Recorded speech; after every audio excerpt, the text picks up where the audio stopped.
Hi friends, எல்லாத்துக்கும் good morning. இன்றைக்கி நம்ம என்ன பார்க்க போகிறோன்னா, இன்றைக்கி வந்து அம்மா வீட்டுக்கு நாங்கள் வந்திருக்கிறோம். அம்மா வீட்டை வந்து சுற்றி காமிக்க போகிறேன். தோட்டத்தை எல்லாத்தையுமே வந்து இங்கே வந்து எல்லாமே லெமன் தான் வந்து விளை வைப்பாங்க. இங்கே வந்து தோட்டத்தில் வந்து லெமன் போட்டிருக்குறோம். அது கூட வந்து சின்ன தென்னங்கன்று வச்சுருக்குறோம். பெரிய தென்னை மரமும் இருக்குது. அப்புறம் வாழை மரம் சுற்றி சைட்லாம் நாங்கள் வச்சுருக்குறோம்.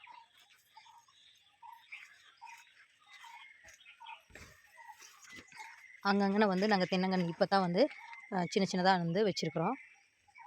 வாங்க பார்க்கலாம். இன்றைக்கி வந்து லெமன் எடுக்க போகிறோம். கொஞ்சம் காய் வந்து இருக்குது லெமன் வந்து, அதை வந்து நம்ம வந்து இன்றைக்கி பறிக்கணும். அது வந்து எப்படி பறிக்கிறது, எப்படி எடுக்கிறது, அது எப்படி கழுவுறது அப்படிங்கிறத வந்து நான் சொல்ல போகிறேன். இப்போ இங்கே கொஞ்சம் வந்து சுரக்காய் செடி வந்து இருக்குது. இந்த சைடு நாங்கள் வந்து போட்டிருக்குறோம். இங்கிட்டு பாருங்கள், பலாமரம் 2 இருக்குது. இன்னும் காய்க்கல. இது ரெண்டுமே வந்து எந்த ஒரு பிஞ்சும் இல்லை. இன்னும் மரம் வந்து சின்னதாக இருக்குது. இது லெமன் செடிங்க. வீட்டில் வந்து முருங்கை செடி இருக்குதுங்க.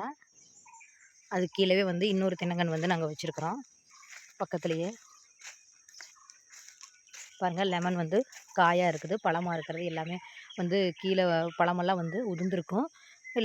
இல்லாததில் வந்து பச்சை காய் கூட கொஞ்சம் இந்த வெயில் அதிகமாக இருக்கிறனால கொஞ்சம் 1, 2 வந்து விழுந்திருக்கும். காம்பு விட்டு அது விழுந்திருக்கும். வாங்க எப்படி அதை பறித்து எடுத்து அதை வந்து கழுவி க்ளீன் பண்ணி போடுறது அப்படிங்கிறத வந்து நான் உங்களுக்கு சொல்ல போகிறேன்.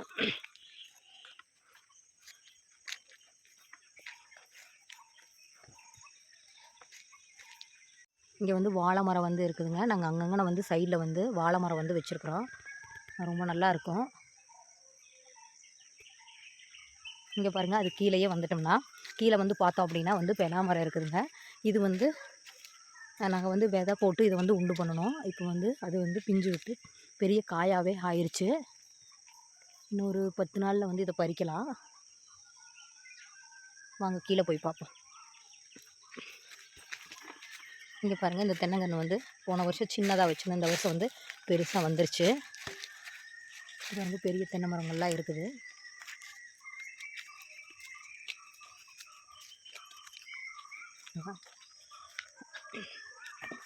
இப்போ எலுமிச்சங்காய் வந்து பறிக்கிறது எப்படி அப்படின்னு பார்த்தோம்னா, எதை வச்சு அப்படின்னா, இந்த மாதிரி ஒரு டப்பாவை வந்து நம்ம மருந்து டப்பா வந்து அறுத்து இந்த மாதிரி வந்து ஒரு மூங்கில் குச்சியை வச்சு கட்டி இதை வச்சு தாங்க நம்ம வந்து எலுமிச்சங்காய் பறிக்கணும்.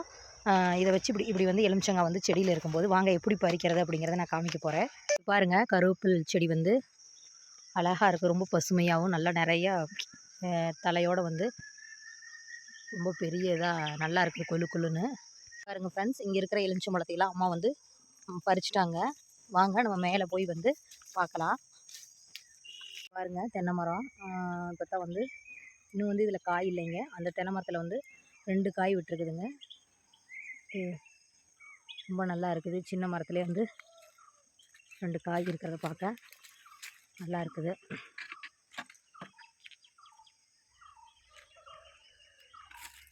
இங்கிட்ட தான் வந்து சின்ன செடியாக இருக்குதுங்க. லெமன் வந்து சின்ன செடியாக இருக்குது. இதுலேயும் 1, 2 காய்கள்லாம் இருக்கும். செடி வந்து காய்ச்சி முடிஞ்சு ரொம்ப நாள் ஆச்சுங்க. இந்த செடி வச்சு காய்ச்சி முடிஞ்சிருச்சு. அதனால் இந்த செடி வந்து காஞ்சிருச்சு. இது போய் காஞ்சிருச்சு. நீ வந்து இதை கட் பண்ணி எடுக்கணும்.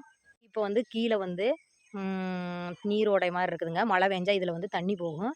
இங்கே வந்து செப்டிக் டேங்க் மாதிரி வந்து கட்டியிருக்கிறாங்க. இதில் வந்து மழை காலத்தில் வந்து தண்ணி நிறையா போகுங்க. காட்டு ஓரத்துலேயே இது இருக்குது. இங்கே பாருங்கள், தார் போட்டிருக்குது. எல்லாம் தாரெல்லாம் வந்து சின்ன சின்னதாக இருக்குது, வாழைத்தார். இது வந்து மலை வாழைன்னு சொல்லுவாங்க. இது வந்து இப்போ சின்ன சின்னதாக தாங்க இருக்குது.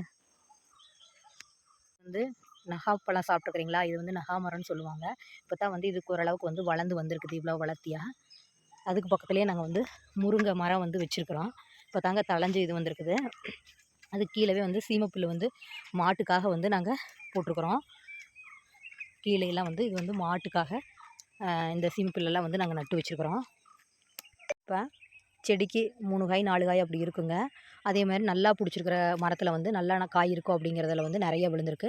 இதை வந்து நம்ம எப்படி பறிக்கணும்னா, இந்த மாதிரி வந்து இதை வந்து துரட்டின்னு சொல்லுவாங்க. இதை வச்சு நம்ம வந்து இப்போ இப்படி வச்சு இப்படி வந்து நம்ம வந்து இந்த காயை வந்து இந்த மாதிரி வந்து இழுக்கணுங்க. இப்படி இழுத்து நம்ம எடுத்து ஒரு பக்கெட்டில் வந்து நம்ம போட்டுக்கலாம்.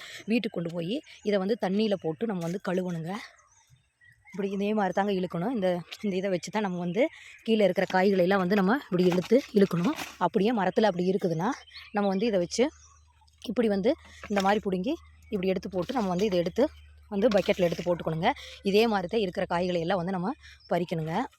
இதே மாதிரி தான் வந்து நாங்கள் வந்து பக்கெட்டில் வந்து கொட்டி வச்சு தண்ணி ஊற்றி விட்டாச்சு.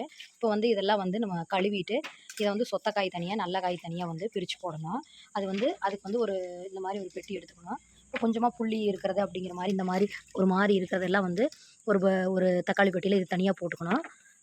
அடுத்து வந்து இன்னொரு பெட்டியில் வந்து எந்த ஒரு புள்ளியுமே இல்லாமல் க்ளீனாக எடுத்து இதை வந்து கழுவி நம்ம வந்து எடுத்து அதை தனியாக வச்சுக்கணும்.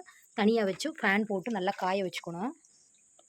இது நல்லா வந்து ஊறணும். ஃபஸ்ட்டு அந்த மண்ணெல்லாம் இருக்குது அதெல்லாம் வந்து ஊறி அந்த தண்ணியிலேயே வந்து அந்த மண்ணெல்லாம் அதெல்லாம் ஊறி வெளியே வந்துடணும். அதுக்கப்புறம் நம்ம கழுவ ஆரம்பிச்சோன்னா ஈஸியாக வந்து நம்ம கழுவிக்கலாம். என்ன வேலைன்னு பார்க்கலாங்களா? இன்றைக்கி வந்து காட்டுக்கு வந்து தண்ணி பாய்க்கிறோம். எலுமிச்சங்காயெல்லாம் பறித்து எடுத்துகிட்டு அதுக்கு வந்து உரம் போட்டு தண்ணி கட்டலான்னு சொல்லிட்டு நாங்கள் வந்து ஒரு 3 உரத்தை வந்து கலக்கி எடுத்து வச்சுருக்குறோம். இப்போ வந்து தண்ணி பாஞ்சிருக்குது. பாஞ்சதை பார்த்து நாங்கள் வந்து உரம் போடுறோம். தண்ணி பாஞ்சிருச்சு. பாஞ்சது வந்து பாயவே பின்னாடி வந்து உரம் இறைக்கணுங்க. இப்போ நாங்கள் வந்து ஒரு 3 உரம் கலந்து பின்னாடியே வந்து தண்ணி பாய நாங்கள் வந்து இறைச்சிட்ருக்குறோங்க.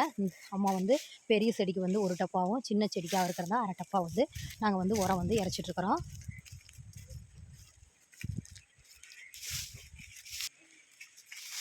இந்த உரம் எல்லாமே வந்து அந்த சின்ன சின்ன பிஞ்செல்லாம் இருக்கிறது ஊறுறதுக்காகவும் காயெல்லாம் வந்து பெருசாகிறதுக்காகவும் இந்த உரம் வந்து நம்ம போடுறோம். அது கூடவே வந்து வேப்ப புண்ணாக்கு கசப்பு தன்மையை கொடுக்கறதுக்காக அதை வந்து நம்ம வந்து இந்த உரத்து கூட வந்து கலந்து நம்ம வந்து செடிக்கு வந்து இறைக்கிறோம். தண்ணி பாயவே பின்னாடியே வந்து நம்ம இறைக்கணும். அப்போத்தான் வந்து அந்த தண்ணியிலேயே வந்து அந்த உரம் வந்து கரைஞ்சு அந்த வேர் வழியாக வந்து சத்தை வந்து எல்லாம் எடுத்துக்கும். அதுக்காக நம்ம வந்து தண்ணி பாய்ஞ்சிட்டு அடுத்த பாத்தி திருப்புறக்குள்ளே நம்ம வந்து திருப்பினோடனே அடுத்தது வந்து நம்ம இறச்சி விட்றணும். அப்போ தான் அந்த தண்ணியில் கரைஞ்சி அப்படியே இதாகிக்கும். இல்லை தண்ணியில் நம்ம வந்து ஒரு பக்கம் வந்து கரைச்சி விடணும் அப்படின்னா அது ஃபுல்லாக எல்லாமே வந்து புல்லு பூண்டெல்லாம் ஜாஸ்தியாக வந்துடும். அதுக்காக வந்து அந்த செடிக்கு அடியிலேயே வந்து நம்ம தண்ணி பாய்ஞ்சோன்னே இறைக்கிறது வந்து ரொம்ப நல்லதுங்க. அப்போ வந்து வேருக்கு நல்லா வந்து சக்தியை கொடுக்கும். அது வந்து இழுத்துக்கும். முழு சக்தியும் வந்து அந்த மரத்துக்கு வந்து நமக்கு கிடைக்குங்க. ஓகே ஃப்ரெண்ட்ஸ், இந்த வீடியோ பிடிச்சிருந்தா லைக் பண்ணுங்கள், ஷேர் பண்ணுங்கள், கமெண்ட் பண்ணுங்கள். Okay bye.